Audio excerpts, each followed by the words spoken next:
আব্বা সূর্য দিনে মানে কেতে ওঠে? তা কখন উঠবে? কেন রাত্রি? দিনে মানে কি সূর্য আমাদের কাজে লাগে? কেন কাজে লাগে না কেন?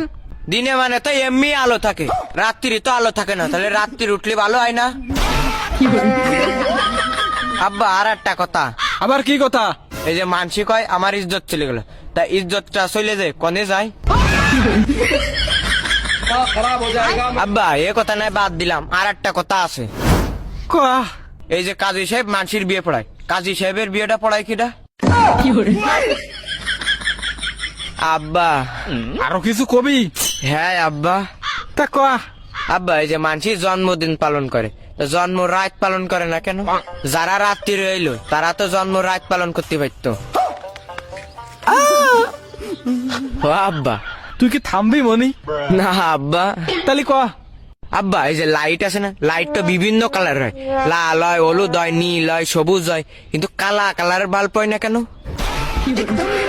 মনে তুই আমার সামনে তো সর নাই, কিন্তু তোর ওই ঠান্ডা পানির মধ্যে ফেলাই দিবানে। আব্বা পানিতে ফেলানোর আগে আর একটা প্রশ্নের উত্তর দাও। আবার কি প্রশ্ন? আব্বা জিলেপি যদি একা বেকা না যদি সোজা হইতো, তাহলে জিলেপির নাম কি হইতো?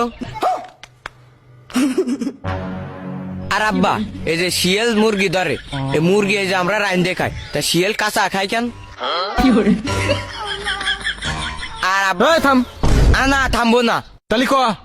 বিষে যদি মিয়াত না থাকে, ওই বিষ খেলে কি মানুষ মরিয়ে যায়? আব্বা এটা শেষ কথা, এই যে আমরা চোখ দিয়ে সবকিছু দেখতে পারি, কিন্তু চোখের ভিতর কিছু গিলি এটা দেখতে পারি না কেন? কিন্তু গিলি না আব্বা যাবো না, আর একটা কথা কব। শুয়ারের বাচ্চা আবার তুই আর কি কবি?